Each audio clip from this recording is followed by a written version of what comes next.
Hey, Bachachos! Welcome back to Callate. Let me finish. This week, Brenda is a little bit under the weather. So, you guys must be questioning who this handsome white man is. This is my husband, Michael. I invited him because today we're going to be covering a topic that is a little rough to talk about. But I think it definitely needs to be talked about. So, before we even jump into that, this word of the week this week is cicatrices. Cicatrices meaning scars. Some wounds don't bleed anymore. It just means that they're still there. So this week, we are going to be talking about growing up fast due to our parents' addictions. So I know when I invited Michael to come do this episode, I was actually surprised that he said yes, because this is a topic that honestly we don't really talk about at home a lot, because I know it's rough. We kind of, just throw it under the rug. But I think our stories could possibly help other people out there that are going through it or they don't know how they feel. So I just think that it's important to talk about. This episode might be a little bit triggering for some people. And we're not here to judge. We're just here to talk about our stories. Because I know for me, in a way, not both of my parents, but my dad growing up, and still to this day, he struggled with alcohol. So he was an alcoholic and a lot of other things. We share different stories because I know for you it's a little bit differently. So do you want to talk about that? Yeah, I'll talk about it. I don't know really where to start. Obviously, at what age, I guess, did you figure out that something was just not normal at home, I guess? I would say probably anywhere from maybe third grade, third or fourth grade. So how old were you then? I don't know, how old is someone typically in third or fourth grade? So I guess Gigi's going to be in kindergarten at 5, then 6, Was that 8, 9? Or no? 7, 8, 8, 9 Yeah, so maybe around 8 or 9. And is when you started figuring out. yeah, that's when I started figuring out. My sister, obviously, she's 3 years older than me, so she was... So it's just you two. Yeah, it was just us two. She was in probably 6th grade or so. And there was just signs. When you're 8 or 9 years old, you're not going to necessarily pick up on things. Of course. But there was just signs that they would stay in their room for weird periods of time and just kind of let us just do whatever. Mm-hmm. And then... Were you confused as, I guess, why they would be away from you guys for a while? Because we've actually talked about this on this episode, that back in the day during our childhood, there was times where we as kids would spend time in our room, right? So we didn't really hang out with the family in comparison to now that kids are more living room kids now instead of your own bedroom. So did you spend a lot of time by yourself, or like in your room, or? Yeah, I mean, I definitely spent a lot of time by myself, but that was more geared towards, the fact that my parents weren't really present. I don't really have good core memories, unfortunately, around that age. It was just me and my sister. Yeah. So it's crazy, right? Because growing up in our culture, it was like a common thing that your dad was an alcoholic. You know what I mean? So I guess going to school, I knew my dad was an alcoholic, but to me, I thought that was normal. So what about you? Like, did you think that was just normal because you didn't know the stories of everybody else? So you just thought it was like a normal thing that your parents just stayed in their room? Yeah, they stayed in their room, and then two, like, just the people they were hanging around. I remember them bringing me and my sister over to this one dude, and I remember vividly, he looked like a crackhead. He was a straight up crackhead. And I remember us just being, like, left in the car for, like, just a weird period of time before actually going in. And then, eventually they came out, said to come in, and then I remember just sitting on a waterbed. Really? All night. Really? Yeah, I remember just sitting on a waterbed. So it's just like you and your sister just in a room by yourselves? Yeah, it was Just, I mean, this was so long ago. I just remember myself just being in there by myself. I was just sitting there. I don't even remember if she was right there with me Yeah, which is or so what. crazy to think about because I mean, we talk about this all the time. We have two kids, Ethan and Gigi. Ethan, he's more like a reserved kid. He really stays in his room. He'll come down when he's hungry. He's like a what? Like a little hermit crab or something. Yeah, And then Gigi, that is our needy girl. yeah, super So needy. just I Needs cannot attention. yes, needs attention. She wants to be right next to you. Attached to your hip. She does not like to be away from you. Yeah. And I always say, let's take advantage of that because it's not always going to be like that. Bringing that up because I cannot imagine, I guess, in that moment, just like sticking a kid in a room and just like, what were you doing? Do you remember? Like, I remember I was laying on the you waterbed. must have been not a And needy kid. no, well, I remember just laying on the waterbed and I was just looking up to the ceiling, and it just felt like forever. Yeah, just such a weird time. But again, being that age, I didn't really think anything of it. Obviously, they were trying to seclude us, Of from course. them. Would they lock themselves up to like do their business in private to Oh not yeah, show you guys? yeah, Or yeah, would yeah. you guys like see it or No, no. I mean, when during that period of time when, we were like my sister was in 6th grade and that was, 3rd grade or whatever. No, I mean, we didn't have really any idea that it was being done. So they were keeping it under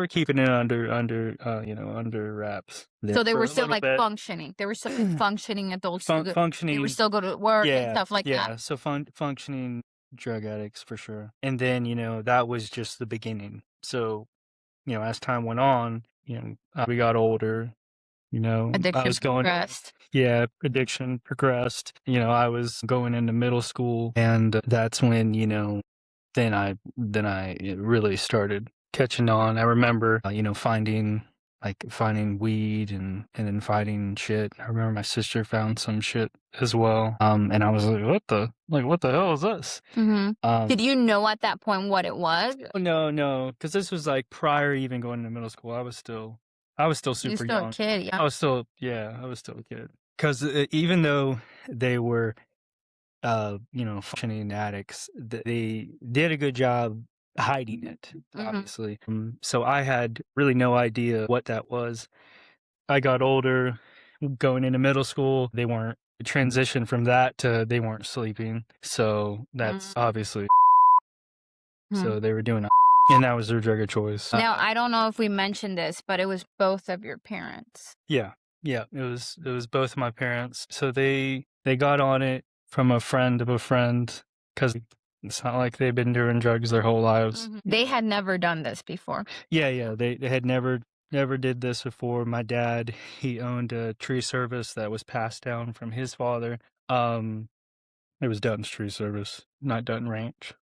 Just so y'all know. He got that inherited. He was busting his ass, taking care of business. So in a way, you did have a childhood up until the Up 3rd until grade. about, yeah, So yeah. your childhood was pretty normal. I would say, well, for the most part. I mean, when I say normal, it could have been going on before that. I don't necessarily know when it started. That's just like where my mind remembers, okay, this is what's kind of going on. Yeah, like I don't remember going out and playing catch with my dad. I don't remember my mom doing anything special or anything like that. So I mean, it's a very odd point in my life. But for me, it just made me want more, and I grew up really quickly.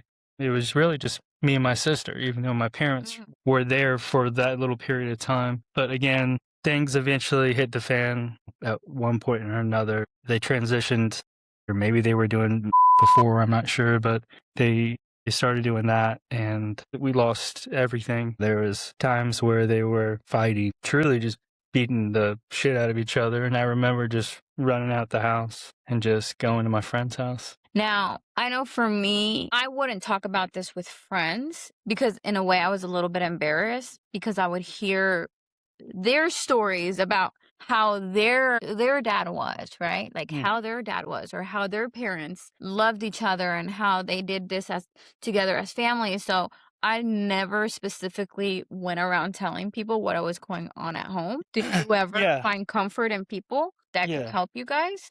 No, I didn't really.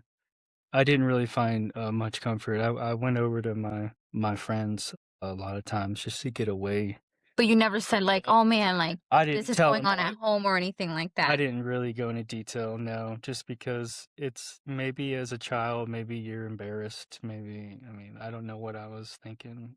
In that moment, it was a flight mechanism for me. I'd rather get away from it. So I would just go to my buddies. Anytime that would happen, lived in a little neighborhood at the time, so I could literally just walk over to his house Yeah. as a kid. But yeah, it was probably around middle school where it really took a dive really bad. I remember my mom and dad, they didn't pull us out of school, but for a while I remember they would literally just say, "Hey, you can't go to school, like we gotta go." And my dad spent like every dollar he had from his tree business. He started selling his tree business to stay at like hotels. I know it just sounds crazy, but But you guys because had a home at that time, right? we had a home at that time, but that's because they were so strung out. They thought that there was bugs in the house. Huh. Yeah, they thought that there was stuff going on. So they thought that there was bugs in the house, and Ironically, now he's in pest I control. am in pest control. So that is pretty ironic, everybody. I'm sorry. So Okay. Is that why you got into pest control? that's why I got into pest control, because bugs essentially kicks me out of my house. That is enough. No, no. But yeah, so I remember missing a lot of school just because of my parents. And then there, of course, they were clashing because then my dad would sober up and be like, "Chrissy, you know, you're seeing stuff. Like you can't be doing this." So And your dad started to get clean yeah. at this time? I mean, in phases, I guess, Mm. essentially, because uh, I mean, they were in and out of jail. I During this remember time period too? during this time period, yeah, I mean, they had some offenses and things like that. One of the ones that I remember vividly was it was Christmas Eve, and they said they were out, you know, buying presents, and You were at home? they, yeah, we were at home, and they didn't come home, and we got a call the next day, and it was the sheriff's department, and they were calling from jail because they were Mhm. buying dope instead of presents, and I remember that vividly, which was it was crazy. So right then, that's when I knew, okay, Did they this when is they not. called you I know, I'm sorry, I have a lot of questions. When they called you from jail, did they tell you guys that? Did they say like, "Hey, we were just caught trying to buy Yeah, drugs?" so what they did is they said that they were out and the officer dropped a bag of dope Mhm. in their laps, planted it to get an arrest. And of course, you know, as a kid, you're like, "Holy shit, that's messed up." But Yeah. So growing and up, part I of me wanted to believe it, right? yeah, Because right, I mean, it's my parents. right. But then the other part of me was like, "You're full of shit. This is no way." Were you in middle school at this point? Yeah, yeah. So you kinda already knew Yeah, I that something 100%. was happening? I knew that when I was talking to my friends and my buddies and I'm going to their house and their parents are cooking dinner and having normal lives Mhm. and not dealing with, "Hey, is your mom gonna be out of jail or this and that?" I knew right then that there was an issue with my Right. life. But at that point as a kid, did you kinda have, I guess, like a I don't wanna say hate, because hate is really strong, but, like, resentment towards maybe law enforcement and higher authorities? Yeah, I did. I would say I was more fearful of police Mhm. because You I remember, yeah. yeah, I remember one morning we were all asleep, like dead asleep. It was probably maybe like 4 in the morning. And it- I don't know the legalities of it, but they had a search warrant and they Mhm. busted down the door. For your house. Yeah. This was on a different occasion from Christmas Eve. Yeah, different occasion because they had multiple offenses. How old were you at that point? I was maybe 12, 13 years old, I can Mhm. imagine. So, like, Ethan's age. Yeah, about Ethan's age. I remember them busting down the door, "You're dead asleep." So Mm. you wake up, you're confused, and I remember seeing, like, red dots on me. My 'Cause god. was it a taser, was it a gun, I don't know, and then they were like, you know, "Put your hands on your head," and the whole spiel. Yelling at you guys Yeah. as kids. Yeah, yelling at us as kids, God. and I remember just being so confused, and just came in and I wanna say they arrested either my dad or my mom. I mean, again, this is stuff that I've suppressed for my whole life. And then I just remember looking at them and I was just just so disappointed because it's like I knew, I knew then, like, okay, this is what life is gonna be like. Because this wasn't the first time that they had N- obviously gone to jail before no, or no, but it was the first time that my house rated like that. got raided, and I had to put my Yeah, hands on my head as a kid. that's so sad. Part of me has just a lot of resentment towards them for putting my sister and myself through that. I know you do come from like a big family on both of your parents' sides. So like your mom has a big family and your dad does too. Did they know what was happening during this time? Did they offer to help you guys? They I think they had an idea at one point. I remember when they got arrested around the holidays one time. I was probably, I mean, yeah, maybe 12 or so. It was around a Mhm. similar time. I remember, calling them and letting them know, Calling your calling my mom's side of the family. uh-huh. And my uncle tried to help me. He said like, hey, like you can come over here. Where I was in that point, I didn't want to leave my sister. I mean, I'm sure my sister probably could have came too, but I stuck it through, which probably wasn't the wisest thing because if I would have maybe went over there for a little bit, maybe things would have been a little bit different. But What yeah, about your grandparents are you talking about on my mom's side? on either side? Well, my dad's side, they passed when I was super young. Okay. So then it was just Yeah, it was just your mom's side, grandparents. yeah, yeah. So no, I mean they didn't really they knew, I guess, but I don't remember anything coming of it. Right. Essentially, it was more like a yeah, it sucks. Yeah. Because I think about it, and I don't know how your culture is, but I know for us, I still think about it, right? I think about, God forbid, our kids are involved in something like that. We would definitely take our grandchildren in. Yeah, No questions asked, right? yeah, and maybe and the thing is, maybe that was offered. I don't know. Maybe it wasn't, but it was never offered to me. Yeah, Right. I don't know if they reached out to my parents, and my parents were like, No, not really. absolutely. They knew what was going on with my parents. And Yeah. everyone knew, obviously. Right. So That's hard, yeah.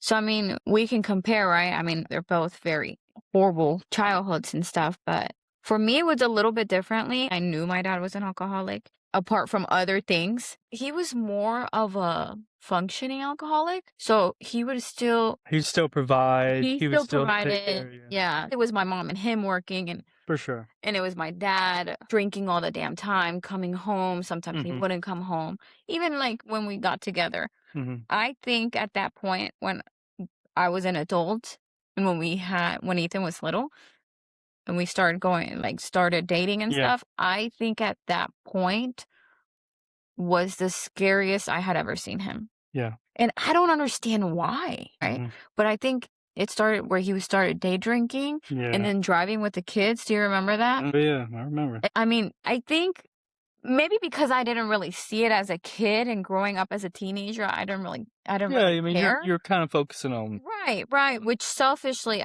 I feel yeah, like like I did have a childhood with them yeah. and I kinda would see the alcoholism, but to me and in our culture, that was so normal until I would talk to maybe very religious friends that I had that their parents were very and we like to say normal, right? Because we come from a, I guess, not normal household to where I would compare myself to other kids' parents where they would have like I mean, I still had a good childhood with my with my parents. They would still take us on vacation and stuff. Mhm. But I For sure. remember going on vacation, we have great pictures of Disney and stuff, but I specifically have core memories of why everybody was pissed off at each other Sure. during that fucking Mhm. picture, right? Well, I have core memories of us jumping on the trampoline together, and my dad loved to play baseball with us and stuff like that. So we had a little bit of a sense of a normal Mhm. childhood. But then I still remember when it came to like nighttime, or sometimes when he would disappear and he would go hang out with his friends. I wouldn't say disappear, but he would come home drunk and then he'd start shit and things just spiraled. But I specifically remember it getting to the worst part when I became an adult and I started working. And I guess, I don't know, like, did he just let his guard down at that point where he was spiraling bigger because now he was day drinking too Mhm. and he would be gone? I mean, there was one point where he crashed my brother's car. Remember that? I And remember. we had to go pick it. Yeah. The Way police, far away. yeah, police officer called us in the middle of the night. Hey, like, we found your car, because at that point that car was in my name. Hey, we found the car and it's completely totaled. Where are you? And I was like, what the fuck? My dad is the one driving that car. Is my dad okay? Yeah. And then we started looking for him and we couldn't find him. And turns out he walked out of the freaking car completely totaled. Don't know how he fucking survived that car accident. Knowing that not only did he put his life at risk, but also somebody else's life at risk. We completely lost that car. And we had to say, I don't even know what story we made up at that point. I think we said that it was stolen or something, because we didn't want to get my dad in trouble. But it was constant little things that we had to take care of him all the time, make sure that he was still alive. Man, God is watching over him, because that man is still thriving out there. But Yeah. it's hard. It's hard growing up with parents like For that, sure. because it forces you to grow up faster, mature faster. You're definitely more advanced than other kids. We've talked about this on the podcast before with Brenda, where our kids are very shielded in a way. Yeah. They don't, Kind of sheltered. And yes, because I mean, I feel like we're pretty normal parents, yeah, right? 100%. I hope. I mean, we don't cook dinner all the time, but I mean, I like to still have dinner together Yes. once in a while when I'm not out running, showing houses, Yeah. or we still like to do things together. We Yeah. still vacation together. Exactly. I mean, we're not perfect parents. I No. feel like Nobody's perfect, but we still have our disagreements, and we try to better ourselves. Try not to have those disagreements in front of the kids, which sometimes it's hard, because for a person that I love so much, you piss me the fuck off I the know. most. And you piss me off so much. You really do. So, This is we're in a vulnerable sense, so I can comfortably say this. There's a camera watching right now, so she can't. even though we went through everything that we did as kids, you are the baby in your family. Yeah. I'm the oldest one, which are very different. So I'm very curious to, because you were really little when it Yeah. started.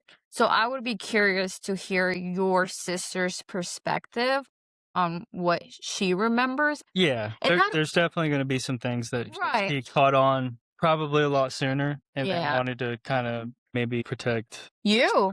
me. You, in a sense, 100%. yeah, because that's how I was with my brothers. I mean, when everything was happening, I wanted to protect my brothers. And of course, Isai was a little baby, so I doubt he remembers a lot. But Yeah. as kids, I remember always taking care of. And I think that's why me and Dad are so close, because I have always protected him in a way Mhm. to where I don't know, I feel like he got the end of it as Yeah. adults, I think. Yeah. But like when he was a kid, my dad would come home drunk and they would start fighting, and I would come and take my brother. So I can see your sister doing that for you Yeah. as kids, trying to protect you, because that's what 100%. big sisters are for. It was me and her through the thick of it. I mean, it got wild. I mean, but I love my sister to death. I know, you guys are very close. Even though it was a really traumatic childhood and not the best upbringing, because unlike your situation where your dad was a functioning alcoholic, my parents, it was just drugs and that was it. So we lost we lost everything. Like they weren't paying the mortgage, they weren't paying the bills. We lost power. My dad had to hook up a. This is horrible. He hooked up a generator to the neighbors somehow. Neighbors' power to give us power for a short period of time when I was a kid. But in It a was- way, I feel like he still cared. Well, yeah. I mean, Right? I guess. Because if he was really not there, like, he wouldn't care, right? I guess in a way he was still kind of trying to watch I would hope so. out for you guys. It could be hard to do drugs in the dark. Stop. So You stop, that's just my Michael. thought. That's not serious. Stop it. But I'm hoping it's not that. I'm hoping it's because Stop. he was Cared. he cared in that moment. It's like, damn, these kids need some light in here. Stop. No. I think they were so deep in it that it was a care, but it was a want, and they chose the want for the longest time. Well, I know that this has a very strong impact on you as an adult. Yeah. So are you able to share a little bit about that? So it's impacted me. This is The irony to this is I have become I'm not a statistic, right? Mm. I remember when I was really young, just some family and some people saying, you got to be careful, you're going to end up like your parents. And then that really like, that bothered me a lot, obviously. They would tell you that? Yeah, yeah, they would tell me that. And granted, this is, a kid that's literally just doing his normal life. Me and my sister, we really got those years robbed of us. Like we didn't have, that childhood and that rebellious, period of Yeah. time. So for me, it's really made me who I am today. It's made me uh, just a better father. It's made me I think a better person. It's made me, never want to ever put my kids through something like that. Mhm. I mean, I'll be homeless before I ever anything like that ever happens. And I know we've talked about this before because speaking of, I don't think I have an addiction, but I'm a social drinker. So I drink and people notice that with you, that you don't really, I don't want to say at my level because I'm not like throwing down shots and Mhm. stuff like that, but I'm a very social drinker. It's very obvious to everybody. But when people see you, they see that you don't drink as much. Yeah, So that's something that has impacted you too because you don't want to have any kind of bad habit either. for sure. I think you'll have like a drink or two, but you never get to that point. I'll only have a drink or two. And definitely, I think self-consciously, it's just something that's now in just who I am as a person. I know that addiction is really bad on my side of the family. I've had my dad overcome it. Unfortunately, my mom is still going through it. Mm-hmm. So it's one of those things that I don't ever want to. I mean, I have willpower. I know I got my head on right, but I don't want to even entertain anything Right. that could put me in So you don't smoke and you don't drink. sober as can be. Sober and stressed, everybody. This continued on from elementary going on to middle school and you graduated high school. Mhm. Even with all of this being thrown at you, your parents were still struggling with addiction in high school at Yeah. that point? Yes, they were. At that point, I remember they were together, but they were kind of split. So for a while, my mother was staying with my sister, Where were and you? I was with my dad. Okay, so split like that. Yeah, split like that. This is when my dad got clean, and I went with him.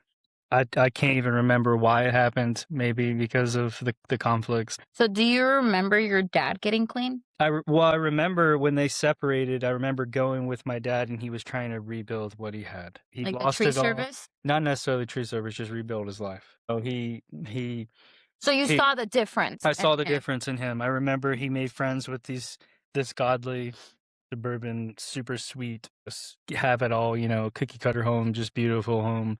And they helped him a lot. Just for a period of time, it was pretty tough because I didn't really get to see my mom. But I kind of distanced myself away from the addiction and things like that. What about your sister?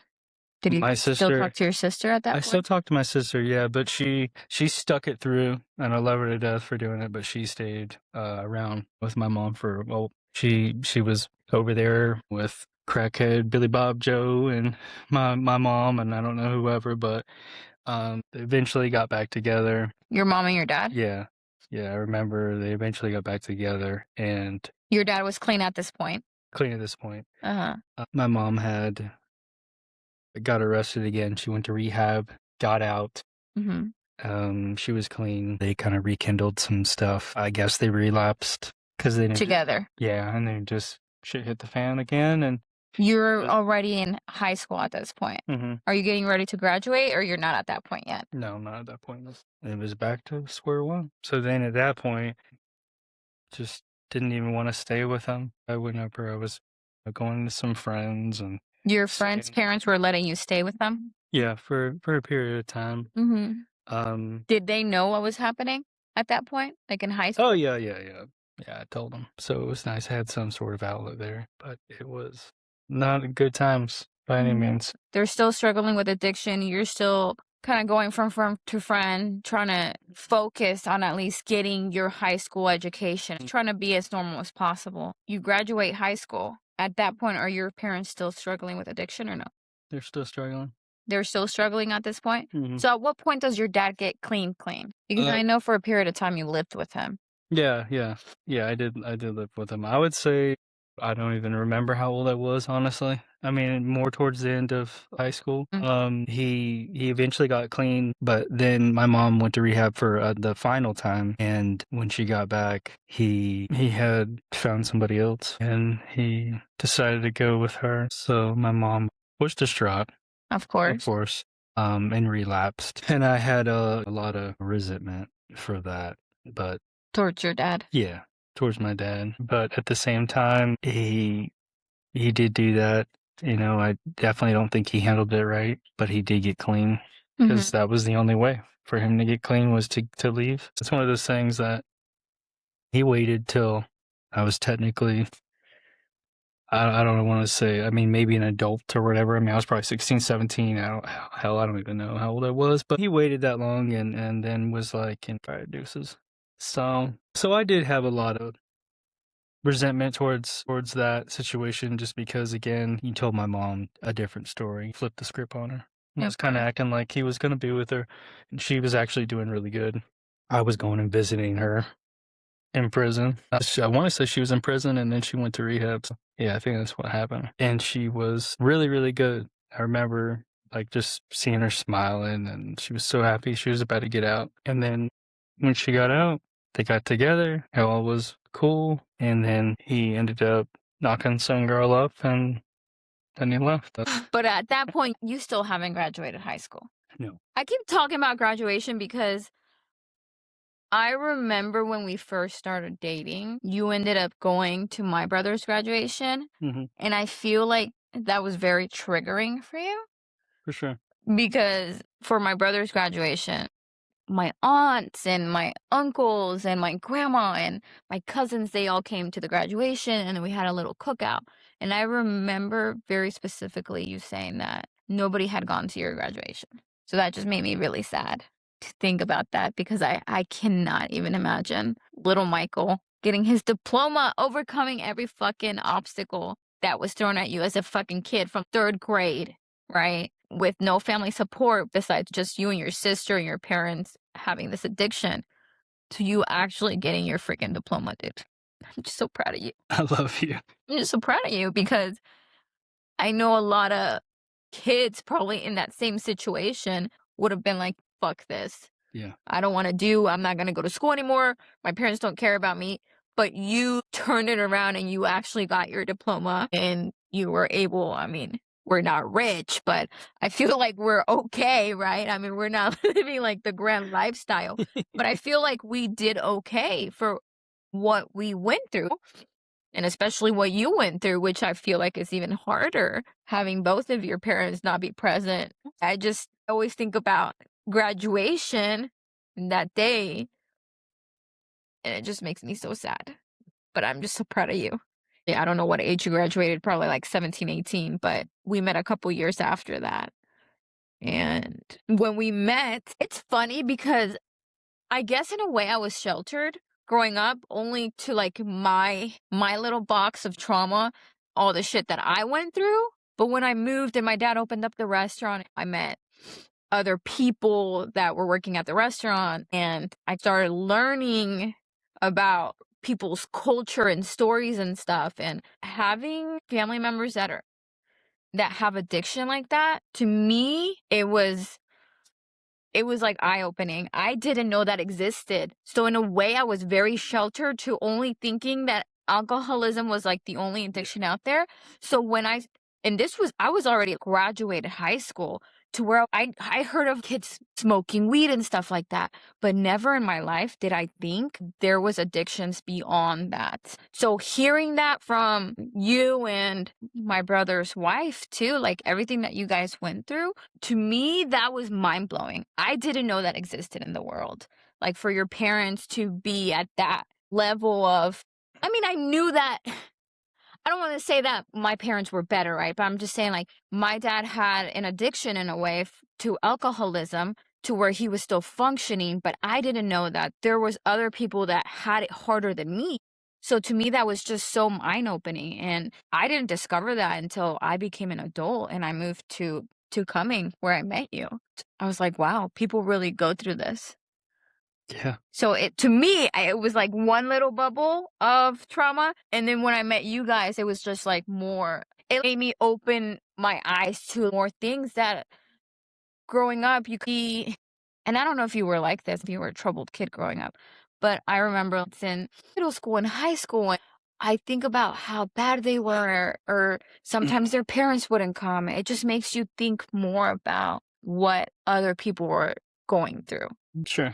and not just focus on what you went through and your traumas. It was an eye opener. And it makes me so proud of you and my sister-in-law and your sister, because you guys were able to overcome all of that and all the statistics. Because even with us, for supposedly alcoholism is how do you say it?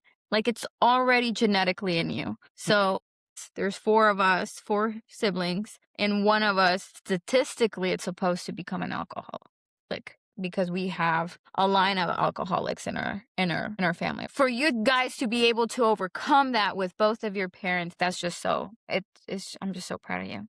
Thank you. I'm so proud of you, my sister-in-law, and my other sister-in-law, which is your sister, because you guys are doing so much better for yourselves, even though everything in the world Was against us. Yep. For sure. Yep. And unfortunately, I would say a very high amount of people that go through what not just I went through, but just seeing addiction, going through that, they end up following suit and they don't get out.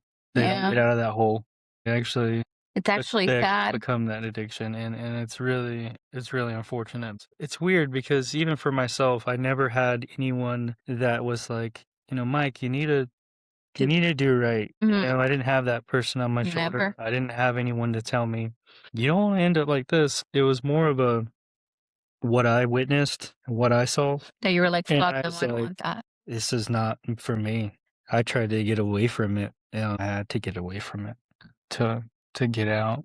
Yeah. Not necessarily to get away from it because I would have struggled with that, but to get away from it because it's just not a good place. It's not a good place for No. anyone, any kid or young adult or whoever to be around. Mhm. I mean, it's just not it. So even after all you went through, you were like, let's find the most fucking toxic Latina out Yes. there. Of course. That was your way of coping. Of course. I had to do that. That was on the list. So I was like, all right, this is what's next. And then you chased me down in the parking lot of LA Fitness. Here we go. Here we She chased me go. down. She already knew my name. Because I carried a water. At that point, you should have known that was a fucking red flag. I should have kept running. You should have been like, sorry, no speak English. Yeah, but I knew. I even acted like I spoke Spanish. I was like, hola. Doing all of this stuff by yourself. You graduated high school by yourself. You bought a car by yourself. At that point, your dad was sober, but he had already left. Yeah. So it's just you, your mom, and your sister at this point. She was still struggling with addiction. It was just mainly you and your sister. So you guys had to learn to do everything as adults, right? Yeah. So like, let's buy a car. Were you even doing your taxes? Yeah. I mean, for me, it's a culture thing, right? Because our parents barely stepped in. We really don't know how to do things. So we're having to learn this on our own and teach them how to do stuff like that. I guess the same. So you're having to learn all these things by yourself as you go. Learned it all. Tips and tricks. I wasn't like. And that's why you're Mr. Google. That's Mr. Google. He is always Googling something. He might not know the answer, but he's going to find out. I wish I had ChatGPT. Growing up, for real. I'd be sitting real nice. Yeah, exactly. You had to learn to do all those things by yourself. How to lease a house, because at one point you were living with your sister. When I met you, you were living with your sister. Yeah. So you guys had to figure out how to lease, like how to even lease a house, right? Mm-hmm. We did. You had to learn all that shit by yourself. We just winged it. How the heck? Who even told you to fix your credit or get a credit card to buy a car? No one did. I was just like, let me buy a car. Let me buy a car and boop boop. So after high school, what did you do? None of us went to college. Yeah. We're not even technical college. No. I'd like to, but I did not. Huh. Obviously, I like to, but yeah. I didn't have that luxury. No, I had to work. So what were you doing? Little odd jobs? Just little odd jobs, yeah. You know what's funny is that when we met, he would always be like, oh yeah, like I worked there. Everywhere we went, this man worked at. I was like, okay, I know he's just fucking with me. So now for real, did you really work at all those places? I didn't work at all those places, no. Okay. That don't look good on a resume. Yeah, see, they'll be like, "What the I hell? was This like man ain't gonna stay more than 2 weeks." so I never knew if he was kidding with me, but he'd No. be like, "Oh yeah, like I've worked there before." But I did work at a handful of things. Did you really Chemical plants. really work at that recycling place? I did work the recycling place, and that was horrible. It was Did terrible. you But this is I your met those quotas. I was like, paper, cans, glass, paper, you were cans, so good glass. at it. Oh my god. That was the best. Okay. Did you really work at Kroger? I worked at Kroger all my life. Okay. Lord is my witness, I worked at Kroger. Did you really work at the high school as a janitor? And I worked at a high school as a janitor. Shut up. On my life. You were Yes. so young. How did they Yes. let you work as a janitor at a high school? Because I had went through a temp agency, so it's called Ronstadt. Obviously, I didn't go in there and say, "Hey guys, can you give me a job?" They would have been like, "The hell with you! Get the hell out of here! You look like you need to go here." Okay, so we settled the recycling, Yes. the janitor. Yes. I can't believe you remember all the places that I told you. Yes, because I never knew if you were kidding with me. Oh no, those were serious. And now I do probably look like I was job hopping, but just trying to find my niche. This is a very interesting question. How has it shaped us as partners? I mean, this isn't marriage counseling, but how am I as a partner with all my little trauma? How are you as a friend? You're incredible. Life. You're a perfect wife. I love you. No, I'm not. You're a little psycho. You're a little psycho. A little toxic. All right. But that's normal, right? I think. I don't know. So for you, I feel like this is the most we've ever talked about this topic in a way, For sure. because I think you very much avoid. Yeah. I think you very much avoid talking about anything that relates to your parents and what you went through it in your childhood. Yeah. Well, it obviously. So definitely guarded. I think you're definitely guarded I can see in that aspect. I can see that. Yeah. That's just because I naturally try to suppress a lot of that. Which is not good, but I mean, Oh, I'm not a it's- therapist, so I don't Yeah. think you should. Well, I'm gonna agree with you. It's absolutely horrible, guys. Don't do it. It's just, how has it shaped us That's- into partners? For me, I feel like I could be a little better at communicating. A little. Just a little bit. That's Just a little bit more, because I did not see that growing up with my parents. So it's just really hard for me to communicate. I don't really like to talk about my feelings either.